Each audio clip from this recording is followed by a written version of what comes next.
എൻ്റെ പേര് doctor Sandra Ajith, medical officer, Prana nature cure, Kollam district. നമ്മൾക്ക് എല്ലാവർക്കും ഇഷ്ടമുള്ളൊരു ടോപ്പിക്കിനെ പറ്റിയിട്ട് പറയാനാണ് ഞാനിന്നിവിടെ വന്നിരിക്കുന്നത്. സൗന്ദര്യ സംരക്ഷണം. സൗന്ദര്യത്തെ സംരക്ഷിക്കാൻ വേണ്ടി പല കാര്യങ്ങളാണ് നമ്മൾ ചെയ്യുന്നത്. എന്നാൽ ഇതിൽ പലതും നമുക്ക് ഗുണത്തിന് പകരം ദോഷമായിട്ടാണ് മാറുന്നത്. എന്തൊക്കെ തെറ്റുകളാണ് നമ്മൾ അറിയാതെ ചെയ്യുന്നത് നമുക്ക് നോക്കാം. നമ്മൾ പല സ്കിൻ കെയർ പ്രോഡക്ട്സും വാങ്ങി യൂസ് ചെയ്യാറുണ്ട്. നമ്മൾ ചിന്തിക്കുന്നില്ല ഇത് ശരിയായ പ്രോഡക്റ്റ്സ് ആണോ അല്ലയോ എന്നുള്ളത്.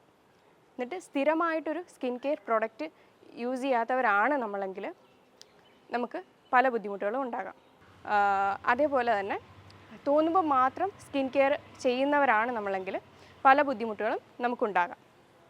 പിന്നെ ഡെയിലിയും നമ്മൾ മുഖം ഷേവ് ചെയ്യുന്നവരാണെങ്കിൽ മുഖം ഒരുപാട് ഡള്ളാവുകയാണ് ചെയ്യുന്നത്. അതും ഒരു തെറ്റാണ്. പിന്നെ പല ഹോം റെമഡീസും നമ്മൾ ചെയ്യാറുണ്ട്. ആദ്യം തന്നെ നമ്മൾക്ക് pH എന്താണെന്ന് മനസ്സിലാക്കാം. pH എന്ന് പറയുമ്പോൾ 0 to 14 വരെയാണുള്ളത്. 0 എന്ന് പറയുന്നത് അസിഡിക്കാണ്, 14 എന്ന് പറയുന്നത് ബേസിക്കാണ്. വെള്ളത്തിൻ്റെ pH എന്ന് പറയുന്നത് 7 ആണ്, ന്യൂട്രലാണ്. എന്നാൽ നമ്മുടെ സ്കിന്നിൻ്റെ pH എന്ന് പറയുന്നത് സ്ലൈറ്റ്ലി അസിഡിക്കാണ്. സ്കിന്നിൽ ഒരുപാട് അസിഡിക്കായിട്ടുള്ള സാധനങ്ങൾ ഉപയോഗിക്കുകയാണെങ്കിൽ നമുക്ക് സ്കിൻ ഇറിറ്റേഷൻസ് ആണ് ഉണ്ടാക്കുന്നത്. എന്നാൽ ഒരുപാട് ബേസിക് ആയിട്ടുള്ള സാധനങ്ങൾ ഉപയോഗിക്കുകയാണെങ്കിൽ നമുക്ക് സ്കിൻ ഡ്രൈനസ് ആണ് ഉണ്ടാക്കുന്നത്. അതുപോലെയുള്ള ചില സാധനങ്ങളാണ് ഞാനിവിടെ പറയുന്നത്. നാരങ്ങ, ടൂത്ത് പേസ്റ്റ്, വിനെഗർ എന്ന പല സാധനങ്ങളും നമ്മൾ അറിയാതെ തന്നെ നമ്മൾ മുഖത്ത് അപ്ലൈ ചെയ്യുന്നുണ്ട്. അതുപോലെ തന്നെയാണ് നമ്മൾ ഒരുപാട് അമിതമായി വെയിൽ കൊള്ളുന്ന ഒരാളാണെങ്കിൽ നമുക്ക് പല ബുദ്ധിമുട്ടുകളും ഉണ്ടാവാം. പിന്നെ നമ്മുടെ ഹെയറിൽ യൂസ് ചെയ്യുന്ന ഷാംപൂ, കണ്ടീഷണർ ഇതിലൊക്കെ ഒരുപാട് കെമിക്കൽസ് അടങ്ങിയിട്ടുണ്ടെങ്കിൽ നമുക്കത് സ്കിന്നിലെയും മുടിയെയും ഒരുപോലെ തന്നെ ബാധിക്കാം. അതുപോലെ തന്നെയാണ് നമ്മൾ മുഖക്കുരു ഉള്ള ആളുകളാണ് പ്രത്യേകം ശ്രദ്ധിക്കേണ്ടത്. നമ്മൾ അവിടെ ഇവിടെയും തൊട്ടിട്ട് പോയിട്ട് അഗെയിൻ മുഖത്ത് പോയിട്ട് കൈ വെക്കുകയാണ് ചെയ്യുന്നത്. അപ്പോൾ അത് ഉള്ള മുഖക്കുരുവിനെയൊക്കെ കൂട്ടുകയാണ് ചെയ്യുന്നത്. ഇതൊക്കെ നമ്മൾ അറിയാതെ തന്നെ ചെയ്യുന്ന തെറ്റുകളാണ്. അതുപോലെ തന്നെയാണ് വൈറ്റനിങ് ക്രീമിൻ്റെ ഉപയോഗവും. ശരിക്കും വൈറ്റനിങ് ക്രീം ഉപയോഗിക്കുമ്പോൾ മുഖം വെളുക്കുന്നുണ്ടോ, മുഖം വെളുക്കാൻ കാരണമാകുന്നുണ്ടോ, അതുപോലെ തന്നെ ഇത് കിഡ്നീനെ അഫക്റ്റ് ചെയ്യുന്നുണ്ടോ, പല അവയവങ്ങളെയും അഫക്റ്റ് ചെയ്യുന്നുണ്ടോ എന്നുള്ളൊരു ചോദ്യം. എന്നാൽ ശരിക്കും എന്താണ് എന്ന് നമുക്ക് നോക്കാം. ആദ്യം തന്നെ നമുക്ക് എന്താണ് നമ്മുടെ സ്കിൻ കളർ, അതായത് നമുക്ക് ജനറ്റിക് ആയിട്ട് കിട്ടുന്നതാണ് നമ്മുടെ സ്കിൻ കളർ എന്ന് പറയുന്നത്. അത് കാലക്രമേണ പല കാരണങ്ങൾ കൊണ്ട്, ചിലപ്പോൾ ചികിത്സയുടെ ഭാഗമായിട്ടോ ചില മരുന്നുകളുടെ ഭാഗമായിട്ടോ അല്ലെങ്കിൽ ശ്രദ്ധിക്കാത്ത ഒരാളാണെങ്കിലോ അല്ലെങ്കിൽ കറക്റ്റായിട്ട് ഒരു സ്കിൻ കെയർ റൊട്ടീൻ ഫോളോ ചെയ്യാത്ത ഒരാളാണെങ്കിലോ ഒരു കെയറും കൊടുക്കാത്ത ആണെങ്കിൽ അത് കാലക്രമേണ എന്തായാലും ഡള്ളായിട്ട് വരും. പക്ഷേ ഇത് സ്വാഭാവികമാണ്. എന്നാൽ തന്നെയും ക്രീം ഉപയോഗിച്ച് ഒരു പരിധിക്കപ്പുറം വെളുക്കുക എന്നുള്ളത് അസാധ്യമായിട്ടുള്ള കാര്യമാണ്. എന്നാൽ ഇത് പലർക്കും അറിയില്ല. ക്രീമുകളുടെ ഉപയോഗം മൂലം ഇത് സ്കിന്ന് വെളുത്തതായിട്ട് തോന്നും. വെളുക്കുന്നത് കാണുമ്പോൾ ആളുകൾക്ക് ഭയങ്കര സന്തോഷമാണ്. അപ്പോൾ ഇത് അവർക്ക് വീണ്ടും വീണ്ടും ഉപയോഗിക്കാനായിട്ടുള്ളൊരു ഇത് വരും. അതൊരു അഡിക്ഷൻ പോലെയാണ് ആവുന്നത്. എന്നാൽ ഇവിടെ ഒരു ചോദ്യമുണ്ട്. ഇത് ശരിക്കും വെളുപ്പിക്കുകയാണോ ചെയ്യുന്നത്? ശരിക്കും സ്കിന്ന് ഇത് ഡാമേജ് ചെയ്യുകയാണ് ചെയ്യുന്നത്. സ്കിന്നിൻ്റെ ഓരോ ലെയർ ബൈ ലെയറായിട്ട് ഇത് പീൽ ഓഫ് ചെയ്ത് പോവുകയാണ് ചെയ്തുകൊണ്ടിരിക്കുന്നത്. അതാണ് നമ്മൾ വെളുത്തതായിട്ട് കാണുന്നത്. അപ്പോൾ ഇത് നിർത്തി കഴിഞ്ഞ് കഴിയുമ്പോൾ ഇതിൻ്റെ യഥാർത്ഥ പ്രശ്നങ്ങൾ നമുക്ക് മനസ്സിലാവും. സ്കിന്നിന് പെട്ടെന്ന് ഇഞ്ചുറി ആകാനുള്ള ചാൻസ് കൂടുതലാണ്. അതേപോലെ ഒരുപാട് നമ്മുടെ പഴയ നിറത്തിൽ നിന്ന് ഒരുപാട് നമ്മൾ തിരിച്ച് കറക്കുകയും ചെയ്യും. അതേപോലെ പലതരം ബുദ്ധിമുട്ടുകളാണ് നമുക്ക് ഫേസ് ചെയ്യേണ്ടി വരുന്നത്. അപ്പോൾ നമുക്കിത് നിർത്താൻ പറ്റാത്ത ഒരവസ്ഥയിലേക്ക് എത്തി വരുന്നു.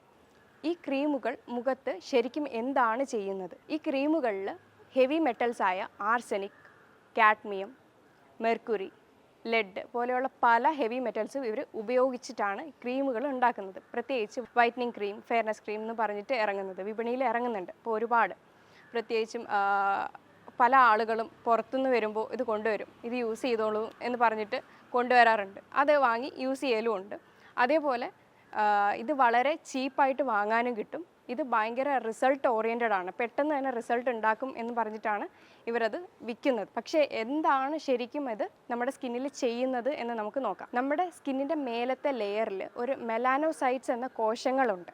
അപ്പോൾ അതിൽ നിന്നാണ് മെലാനിൻ എന്ന് പറയുന്ന പിഗ്മെൻറ്റ് നമുക്കുണ്ടാകുന്നത്. ഈ മെലാനിൻ പിഗ്മെൻ്റ് ആണ് നമുക്ക് സ്കിന്നിന് കളർ നൽകുന്നത്. അപ്പോൾ ഈ മെലാനിൻ പിഗ്മെൻറ്റിനെ ഈ ഹെവി മെറ്റൽസ് എല്ലാം കൂടെ, അതായത് മെർക്കുറിയൊക്കെ ആയിട്ട് റിയാക്ട് ചെയ്ത് മെലാനിനെ കൺട്രോൾ ചെയ്യുന്ന അവിടെ നശിപ്പിക്കുകയാണ് ചെയ്യുന്നത്. അപ്പോൾ മെർക്കുറിയുടെ അമിതമായിട്ടുള്ള ഉപയോഗം മൂലം നമ്മുടെ സ്കിന്ന് പീൽ ഓഫ് ആയിക്കൊണ്ടിരിക്കുന്നു, അതിനനുസരിച്ച് വെളുത്തതായിട്ട് തോന്നിക്കൊണ്ടിരിക്കുന്നു. പക്ഷേ ശരിക്കും വെളുക്കുകയല്ല അവിടെ ചെയ്യുന്നത്.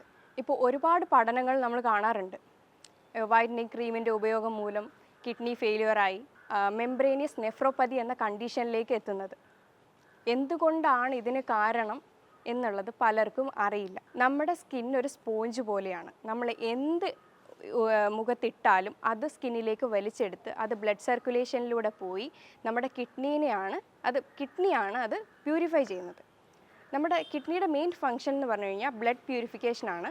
ബ്ലഡ് പ്യൂരിഫിക്കേഷൻ ചെയ്ത് കഴിഞ്ഞ് ശരീരത്തിന് വേണ്ടുന്നത് ശരീരത്തിലേക്ക് എടുക്കുകയും ശരീരത്തിന് വേണ്ടാത്തത് മൂത്രത്തിലൂടെ പുറന്തള്ളുകയാണ് ചെയ്യുന്നത്. എന്നാൽ ഈ ക്രീമുകൾ വന്ന് നമ്മുടെ കിഡ്നിയുടെ അരിപ്പുകളെ ഡാമേജ് ചെയ്യുകയാണ് ചെയ്യുന്നത്. ആ സമയത്ത് എന്തുണ്ടാവും, നമ്മുടെ ശരീരത്തിന് ആവശ്യമായ പ്രോട്ടീൻ ശരീരത്തേക്ക് പോകാതെ യൂറിനിലൂടെ വന്ന് അത് പതയായിട്ട് മാറുകയാണ് ചെയ്യുന്നത്. അപ്പോഴായിരിക്കും പലരും ഇതിനെപ്പറ്റി ശ്രദ്ധിക്കുന്നത് തന്നെ. അപ്പോഴായിരിക്കും അവരുടെ ഒരു ഡീറ്റെയിൽഡ് കേസ് ഹിസ്റ്ററി എടുക്കുമ്പോഴായിരിക്കും അറിയുന്നത് പണ്ട് ഒരു വൈറ്റനിങ് ക്രീം യൂസ് ചെയ്യുന്നുണ്ടായിരുന്നു. അപ്പോഴാണ് ഓരോരുത്തരും കണ്ടുപിടിക്കുന്നത്. ഇത് കിഡ്നിയെ മാത്രമല്ല പല അവയവങ്ങളെയും ബാധിക്കുന്നുണ്ട്. ഇനി നമുക്ക് നോക്കാം ഇതെങ്ങനെ നമുക്ക് മാനേജ് ചെയ്യാം എന്നുള്ളത്. നമുക്ക് ആദ്യം സ്കിന്നിനൊരു ഹീലിംഗ് ടൈം കൊടുക്കുക. നമ്മൾ എന്ത് ക്രീം ഉപയോഗിച്ചിരുന്നാലും നമുക്കത് ശരിയല്ല എന്ന് തോന്നുമ്പോൾ തന്നെ നമ്മളത് കളയുന്നതായിരിക്കും നല്ലത്. എന്നിട്ട് നന്നായിട്ട് സ്കിന്നിനൊരു ഹീലിംഗ് ടൈം കൊടുക്കുക. പിന്നെ ഒരു എക്സ്പേർട്ട് ആയിട്ടുള്ള ഒരു ഡോക്ടറിനെ കൺസൾട്ട് ചെയ്ത് അതിന് വേണ്ടുന്ന ട്രീറ്റ്മെൻറ്റ് എടുക്കുക എന്നുള്ളതാണ് അടുത്ത കാര്യം. ഇനി നമ്മൾ ശ്രദ്ധിക്കേണ്ട കുറച്ച് കാര്യങ്ങളുണ്ട്.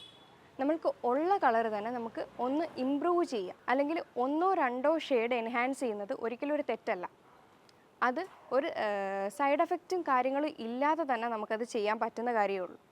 ആദ്യം തന്നെ നമ്മൾ നമ്മുടെ സ്കിൻ കംപ്ലയിൻറ്റ് എന്താണെന്ന് മനസ്സിലാക്കിയതിന് ശേഷം അതിനുള്ള പ്രോഡക്ട്സ് മാത്രം ഉപയോഗിക്കാൻ നോക്കുക. എപ്പോഴും ഒരു പ്രൊഡക്റ്റ് വാങ്ങുന്നതിന് മുന്നേ നമ്മൾ ശ്രദ്ധിക്കേണ്ടതായ കുറച്ച് കാര്യങ്ങളുണ്ട്.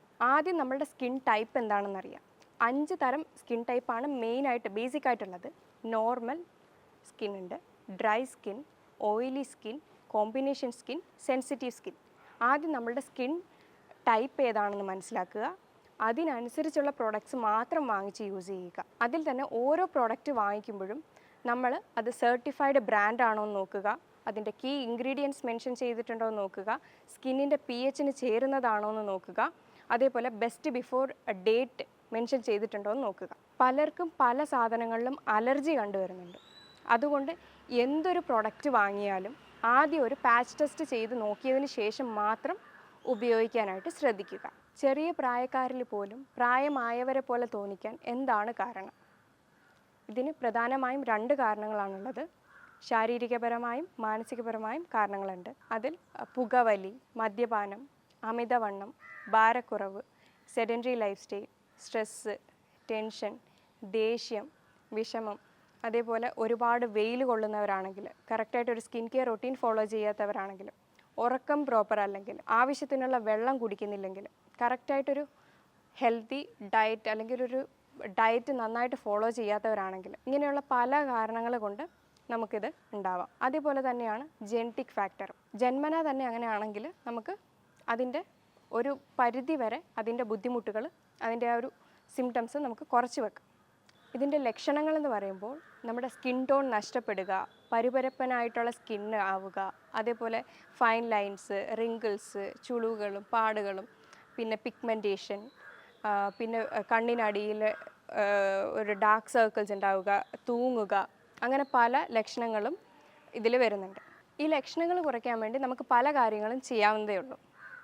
കറക്റ്റായിട്ടൊരു സ്കിൻ കെയർ റൊട്ടീൻ ഫോളോ ചെയ്യുക, അതേപോലെ ഒരു സൺസ്ക്രീൻ 30+ എബോവ് എങ്കിലും യൂസ് ചെയ്യുക. അതേപോലെ വെള്ളം 20 കിലോയ്ക്ക് 1 ലിറ്റർ അളവിന് വെള്ളം കുടിക്കാൻ നോക്കുക. അതേപോലെ പ്രാധാന്യമുള്ളതാണ് ഡയറ്റും എക്സർസൈസും. മദ്യപാനം പുകവലി ഉള്ളവരാണെങ്കിൽ അത് തീർച്ചയായും ഉറപ്പായിട്ടും നിർത്തേണ്ടതാണ്. ഇനി നമുക്ക് കുറച്ച് ഹോം റെമഡീസ് നോക്കാം. നമുക്ക് മുട്ടയുടെ വെള്ളം എടുക്കാം, അത് ഫേസിലേക്ക് ഫുൾ അപ്ലൈ ചെയ്യുക, 5-6 മിനിറ്റ് ശേഷം കഴുകിക്കളയുക. അതിനുശേഷം ഒരു നല്ലൊരു മോയ്സ്ചറൈസർ അപ്ലൈ ചെയ്യുക. ഇതേ മുട്ടയുടെ വെള്ളം വെച്ചിട്ട് നമുക്കൊരു പാക്കും കൂടെ ഉണ്ടാക്കാം. ഓട്സ് നന്നായിട്ട് പൊടിച്ചെടുത്തിട്ട് അതിലേക്ക് മുട്ടയുടെ വെള്ളം ആഡ് ചെയ്ത് നന്നായി ബ്ലെൻഡ് ചെയ്തൊരു ക്രീം പേസ്റ്റ് പോലെ ആക്കിയിട്ട് അത് മുഖത്ത് മുഴുവൻ അപ്ലൈ ചെയ്യുക.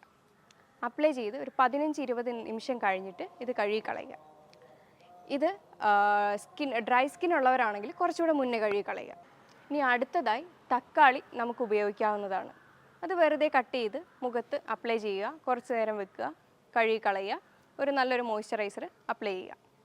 അതേപോലെ നല്ല ഒന്നാണ് വെള്ളരിക്ക ഗ്രേറ്റ് ചെയ്തെടുക്കുക, അതേപോലെ മുഖത്ത് അപ്ലൈ ചെയ്യുക, കുറച്ച് നേരം വെക്കുക, ഇതേപോലെ കഴുകി കളയുക. ഇതെല്ലാം നല്ലതാണ് നമ്മുടെ സ്കിന്നിന്. പിന്നെ ഇതുപോലെ ഏറ്റവും നല്ല ഒരു റെമഡിയാണ് പാൽപ്പാടയും മഞ്ഞളും കൂടെ നന്നായിട്ട് മിക്സ് ചെയ്തിട്ട് ഫേസ് ഫുൾ അപ്ലൈ ചെയ്യുക. ഒരു 15-20 മിനിറ്റ് അങ്ങനെ വെച്ചിട്ട് ഇത് കഴുകി കളഞ്ഞ് നല്ലൊരു മോയ്സ്ചറൈസർ അപ്ലൈ ചെയ്യുക എന്നുള്ളത്. ഇനി ഇതിന് എടുക്കാൻ പറ്റുന്ന ഡയറ്റ് എന്തൊക്കെയാണെന്ന് നമുക്ക് നോക്കാം. എന്തൊക്കെ ന്യൂട്രിയൻസ് ആണ് നമുക്ക് ഇതിന് ആവശ്യമായിട്ടുള്ളത്.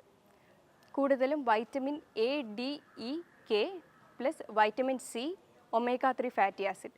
ഇത് ഇത്രയും നമ്മുടെ സ്കിന്നിനും അതേപോലെ ഹെയറിനും നല്ല വൈറ്റമിൻസ് ആണ്. അതുപോലെ തന്നെയാണ് കൊളാജൻ്റെ അളവ് നമ്മുടെ ശരീരത്തിൽ കുറയുമ്പോഴാണ് പല ബുദ്ധിമുട്ടുകളും, നമുക്ക് റിങ്കിൾസും ചുളിവുകളും ഫൈൻ ലൈൻസും ഒക്കെ ഉണ്ടാകുന്നത്. കൊളാജൻ കൂടുതലായിട്ട് അടങ്ങിയിട്ടുള്ളത് ആനിമൽ സോഴ്സസിലാണ്. ബോൺ ബ്രോത്ത് സൂപ്പ്, അതായത് ആടിൻ്റെയൊക്കെ എല്ലിൻ്റെ സൂപ്പ് ഉണ്ടാക്കി കഴിക്കുന്നവരുണ്ടാവും. അപ്പോൾ ഇതിലൊക്കെയാണ് കൊളാജൻ്റെ കണ്ടൻറ്റ് അധികമായിട്ടുള്ളത്. അതേപോലെ വൈറ്റമിൻ സി നമുക്ക് എടുക്കാം. വൈറ്റമിൻ സി അടങ്ങിയ സിട്രസ് ഫ്രൂട്ട്സ് ആയ ഓറഞ്ച്, ലെമൺ, ആംല അങ്ങനെയുള്ള പല ഫ്രൂട്ട്സും നമുക്ക് എടുക്കാം. പിന്നെ ഒമേഗ-3 ഫാറ്റി ആസിഡ്, അത് നമ്മുടെ അയല, മത്തി, ചാള ഇതിലെല്ലാം നന്നായിട്ട് അടങ്ങിയിട്ടുണ്ട്. അതുപോലെ തന്നെ പ്രോട്ടീൻ റിച്ച് ഫുഡും നമുക്ക് എടുക്കാവുന്നതാണ്. പ്രത്യേകിച്ചും കിഡ്നി തകരാറുള്ള പേഷ്യൻസ് ആണെങ്കിൽ ഉറപ്പായിട്ടും ഒരു ഡോക്ടറിൻ്റെ നിർദ്ദേശപ്രകാരം മാത്രം എടുക്കുക. ഗ്ലൂട്ടാതയോൺ എന്താണെന്ന് എല്ലാവർക്കും അറിയാം. അത് നമ്മുടെ ശരീരത്തിനും സ്കിന്നിനും ഒക്കെ നല്ല ഗ്ലോ തരുന്ന ഒരു ഘടകമാണെന്നാണ് എല്ലാവരും കരുതിയിരിക്കുന്നത്. ശരിക്കും അത് മാത്രമാണോ ഗ്ലൂട്ടാതയോൺ കൊണ്ടുള്ള ഉപയോഗം? ഇത് നമ്മുടെ ലിവറിൽ തന്നെ ഉൽപ്പാദിപ്പിക്കുന്ന ഒരു മാസ്റ്റർ ആൻറ്റി ഓക്സിഡൻ്റ് ആയിട്ടുള്ള ഒരു പ്രോട്ടീനാണ്. ഇത് 3 ഘടകമായ അമൈനോ ആസിഡ് ചേർന്നുണ്ടാകുന്നതാണ് ഗ്ലൂട്ടാതയോൺ. Cysteine, glutamine and glycine.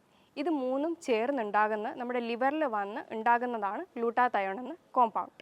നമ്മുടെ ലിവറിന് എന്തെങ്കിലും തകരാറുണ്ടെങ്കിൽ നമ്മുടെ ഗ്ലൂട്ടാതയോൺ പ്രൊഡക്ഷൻ കറക്റ്റായിട്ട് നടക്കത്തില്ല. ഫാറ്റി ലിവർ അല്ലെങ്കിൽ കരൾ സംബന്ധപ്പെട്ട എന്ത് പ്രശ്നം ഉണ്ടെങ്കിലും ഗ്ലൂട്ടാതയോണിൻ്റെ പ്രൊഡക്ഷൻ നടക്കത്തില്ല. അപ്പോൾ ആദ്യം അങ്ങനെ എന്തെങ്കിലും ഒരു പ്രശ്നം ഉണ്ടെങ്കിൽ അത് സോൾവ് ചെയ്യാൻ നോക്കുക. ഗ്ലൂട്ടാതയോണിൻ്റെ സപ്ലിമെൻറ്റ്സും കാര്യങ്ങളൊക്കെ അവൈലബിൾ ആണ്. അത് ഒരു ഡോക്ടറുടെ നിർദ്ദേശപ്രകാരം മാത്രം ഉപയോഗിക്കാൻ നോക്കുക. ഗ്ലൂട്ടാതയോൺ നമ്മുടെ വൈറ്റനിങ്ങിന് മാത്രമല്ല ശരിക്കും യൂസ് ചെയ്യുന്നത്. അതൊരു ആൻറ്റി ഓക്സിഡൻ്റ് ആണ്. അതുകൊണ്ട് നമ്മുടെ ശരീരത്ത് ഏജിങ് ഉണ്ടാക്കുന്ന ഫ്രീ റാഡിക്കൽസിനെ ഇത് നിർവീര്യമാക്കുന്നുണ്ട്. അതേപോലെ ന്യൂറോ ഡീജനറേറ്റീവ് ഡിസീസസിന് ഇത് ഏറ്റവും നല്ലതാണ്. കരൾ രോഗങ്ങൾക്ക് ഇതൊരു ട്രീറ്റ്മെൻറ്റായി തന്നെ ഉപയോഗിക്കുന്നുണ്ട്. അതേപോലെ തന്നെയാണ് ബ്രെയിൻ ഡീടോക്സ് ചെയ്യാനും ലിവർ ഡീടോക്സ് ചെയ്യാനും ഒക്കെ ഗ്ലൂട്ടാതയോൺ ഉപയോഗിക്കുന്നത്. ഗ്ലൂട്ടാതയോൺ എങ്ങനെ നമുക്ക് ഭക്ഷണത്തിലൂടെ എടുക്കാമെന്ന് നമുക്ക് നോക്കാം. ഗ്ലൂട്ടാതയോൺ ഞാൻ പറഞ്ഞു 3 അമൈനോ ആസിഡ്സ് ചേർന്ന് ഉണ്ടാകുന്നതാണ് ഗ്ലൂട്ടാതയോൺ. അതിലൊന്നാണ് സിസ്റ്റീൻ. അതിൽ സൾഫർ കോമ്പൗണ്ട് അടങ്ങിയിട്ടുണ്ട്.